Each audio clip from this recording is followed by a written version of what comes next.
a U.S. professor, a D.C. professor, who's basically taking credit for coming up with this ethnic cleansing plan, and he's very excited about it. He's a George Washington University professor, Joseph Pelsman, and he apparently sent the plan to Trump to study Gaza relocation back in July, and he also sent it to like Netanyahu and others.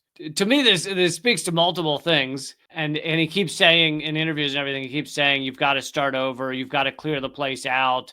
It's the only way to do it. And then they drew up, Netanyahu made these illustrations of the Gaza Strip with Let me guess, this everyone guy removed. has not been removed from his post at the university.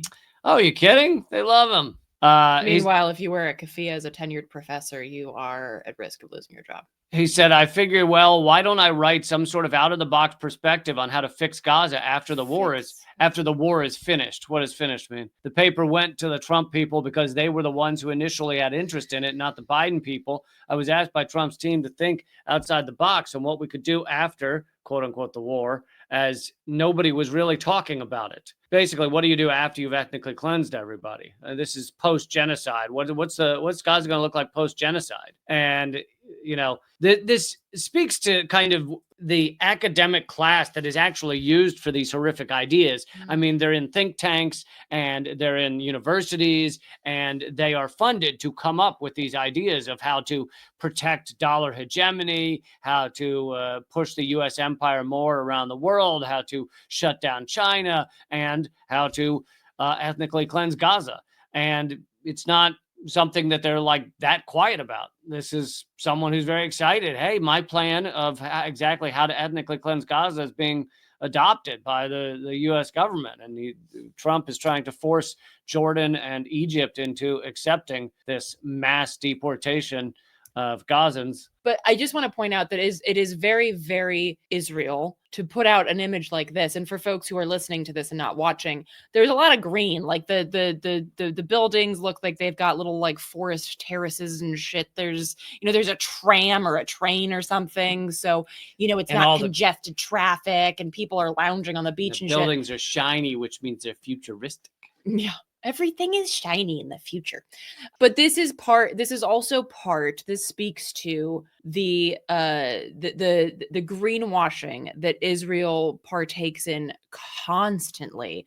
Palestinians don't know how to take care of their land. We're going to fix it. So we plant trees and, we're going to, and literally like, this is some of the first propaganda that was trying to get people to move to Israel was saying like, we are going to create an oasis in the desert, as if Palestinians like had just been sitting there being like, it's a desert, I don't know how to grow food, and which is just so dumb and offensive and absurd. But it's like, this is part of the Israeli propaganda, the Hasbara machine, to make it look like only Israelis can make this land beautiful. Palestinians don't know how to take care of the land.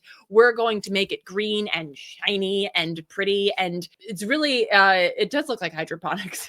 But like, this is part of that, because a lot of people look at this, like people who don't really have a depth of knowledge, like, oh, well, I mean, I guess that looks nice, but this is part of that. Well, and of course, the resources to do anything are controlled by Israel. So, of course, any of the construction, anything that Palestinians want to do at Gaza, Israel decides if they can do it, and then Israel blows it up. So, of course. Well, and Israel has specifically, wow, that word, targeted people who tried, particularly during the genocide, like people who would try to go tend to any farmland in Gaza would be sniped immediately by Israel. And also, Israel destroys farmland, burns olive groves that have been there for hundreds, if not thousands of years. So the idea that Israel is some kind of like, green and happy, it's all bullshit. It's all greenwashing.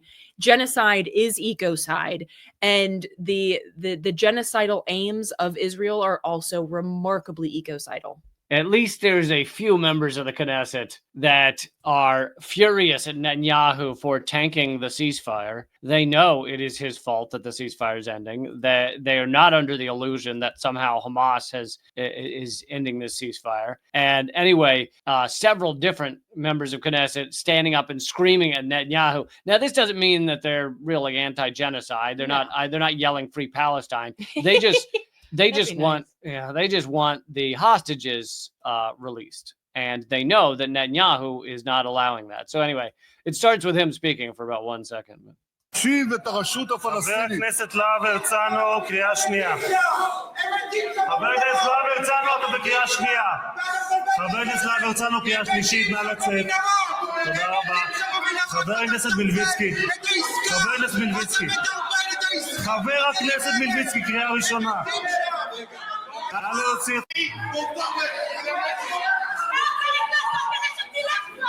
So anyway, they ultimately, ushers and things escort out The ushers. I really hope. Well, they're not cops. I just hope they're called that. Do they also have little programs? Today in the Knesset, we'll be talking about. Maybe.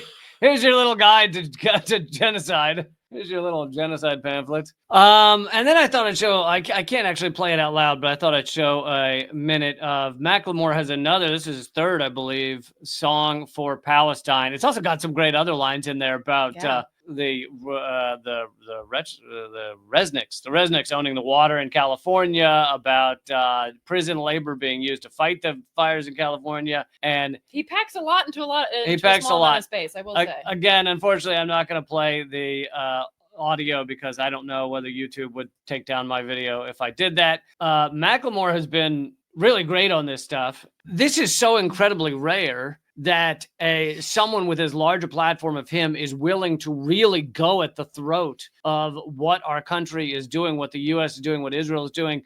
And if you got that platform from not doing this, and all of the big corporations, everything have signed on to what you do, there's so much inertia and pressure to keep doing the thing that is allowable for corporate America. Stay with that. And very rarely do people turn against what has enriched them. Now, I think he largely lost a lot of his fame maybe in the past several years, and so maybe he felt more free to be able to speak out about this stuff. But either way, it's a very impressive new video. And so few artists with large platforms are doing this type of thing. Yeah, it's good to see. It is good to see.